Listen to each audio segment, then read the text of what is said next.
বিগত ভিডিওতে আমরা ম্যাট্রিক্স এবং ম্যাট্রিক্সের ক্লাসিফিকেশন সম্পর্কে জেনেছি। এই ভিডিও এবং এর পরবর্তী আরও 2টি ভিডিওতে আমরা ম্যাট্রিক্স অপারেশন সম্পর্কে জানব। ইকুয়ালিটি অফ এ ম্যাট্রিক্স, দুইটা ম্যাট্রিক্সের সমতা নির্ণয় করব।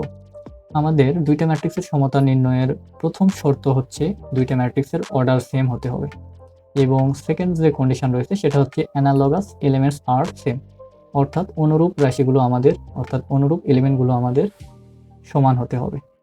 আমরা এক্সাম্পল দেখি, তাহলে বিষয়গুলো ক্লিয়ার হবে। এই একটা আমাদের 2x2 আকারের ম্যাট্রিক্স রয়েছে, যার এলিমেন্টগুলো হচ্ছে 1 2 3 4, রো বাই রো আমি করলাম। বি একটা ম্যাট্রিক্স হচ্ছে, যার এলিমেন্ট হচ্ছে 1 2 3 4, অর্থাৎ এটাও একটা 2x2 আকারের ম্যাট্রিক্স। এ হচ্ছে 2x2 আকারের ম্যাট্রিক্স, বি 2x2 আকারের ম্যাট্রিক্স,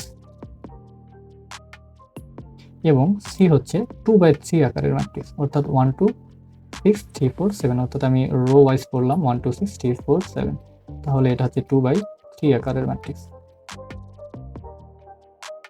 এখন আমরা এ, বি এবং সি এর সমতা নির্ণয় করব। এ এর এক্স যে এলিমেন্ট রয়েছে, এই এক্স এলিমেন্ট হচ্ছে আননোন ভ্যালু নির্দেশ করছে। এক্স এর ভ্যালু যদি এখানে আমাদের 4 হয়, শুধুমাত্র সেই ক্ষেত্রে এ এবং বি সমান হতে পারবে, অর্থাৎ if x is equal to 4 then a is equal to b, a is not equal to b otherwise, অর্থাৎ x এর মান যদি 4 ছাড়া অন্য কিছু হয় তাহলে a এবং b সমান হতে পারবে না। এবং 2 নম্বরে বলছে a is not equal to c এবং b is not equal to c, কেননা এটা প্রথম যে কন্ডিশন রয়েছে সেটাই আমাদের স্যাটিসফাই করছে না, কেননা a এবং c এবং একই সাথে b এবং c এর অর্ডার সেম হচ্ছে না, অর্থাৎ এ হচ্ছে 2x2 আকারের ম্যাট্রিক্স, যেখানে সি হচ্ছে 2x3 আকারের ম্যাট্রিক্স। একইভাবে বি হচ্ছে 2x2 আকারের ম্যাট্রিক্স, সি হচ্ছে 2x3 আকারের ম্যাট্রিক্স। যেহেতু অর্ডার সেম না, সেহেতু এ এবং সি একইভাবে বি এবং সি কখনো সমান হতে পারবে না। এবার আমরা ম্যাট্রিক্সের অ্যাডিশন এবং সাবট্রাকশন অপারেশন সম্পর্কে জানব। অ্যাডিশন এবং সাবট্রাকশনের জন্য আমাদের যে কন্ডিশন স্যাটিসফাই করতে হবে সেটা হচ্ছে দুইটা ম্যাট্রিক্সের অর্ডার অবশ্যই সেম হতে হবে। আমরা একটা এক্সাম্পল দেখি। এ একটা ম্যাট্রিক্স যার এলিমেন্ট হচ্ছে রো ওয়াইজ যদি পড়ি A B C D E F G H I. B একটা ম্যাট্রিক্স যার element row wise A H G H B F G F C, এবং সি একটা matrix P Q R S. তাহলে আমরা এখান থেকে দেখতে পাচ্ছি এ 3x3 আকারের ম্যাট্রিক্স, বি 3x3 আকারের ম্যাট্রিক্স এবং সি 2x2 আকারের ম্যাট্রিক্স। এ এবং বি এর অর্ডার যেহেতু সেম, আমরা এ প্লাস বি নির্ণয় করতে পারি, কিন্তু এ প্লাস সি কখনো নির্ণয় করা পসিবল না, কারণ আমাদের এ এবং সি এর অর্ডার সেম নয়। তাহলে এ এবং বি আমরা কিভাবে নির্ণয় করতে পারি? আমরা এখান থেকে দেখতে পাচ্ছি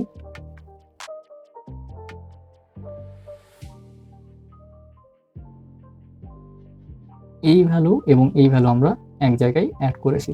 একইভাবে সেকেন্ড যে এলিমেন্ট রয়েছে ফার্স্ট রো, সেই রো এর ক্ষেত্রে আমরা দুইটা এলিমেন্ট যোগ করেছি, অর্থাৎ বি প্লাস এইচ। একইভাবে সি প্লাস জি করেছি, থার্ড এলিমেন্টের জন্য সি প্লাস জি করেছি। এরপর আমরা সেকেন্ড রোতে এসেছি। সেকেন্ড রো এর প্রথম এলিমেন্ট রয়েছে ডি এবং বি এর জন্য এইচ, তাহলে ডি প্লাস এইচ হবে।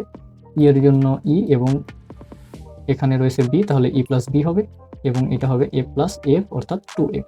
একইভাবে থার্ড রো এর জন্য আমরা জি প্লাস জি অর্থাৎ 2g করেছি, এইচ প্লাস এফ এবং আই প্লাস সি অর্থাৎ এ প্লাস বি আমরা এভাবে নির্ণয় করতে পারি। একইভাবে এ মাইনাস বি আমরা নির্ণয় করতে পারি। সেক্ষেত্রে আমাদের এ এবং এ এটা মাইনাস করবো, অর্থাৎ এ মাইনাস এ আমাদের এক্ষেত্রে আসবে 0, এক্ষেত্রে বি মাইনাস এইচ আসবে, অর্থাৎ আমাদের প্লাসের জায়গাতে শুধুমাত্র মাইনাস সাইন বসাই দিলে এ মাইনাস বি চলে আসবে। কিন্তু এ মাইনাস সি পসিবল না, কারণ আমাদের এ এবং সি এর অর্ডার সেম নয়।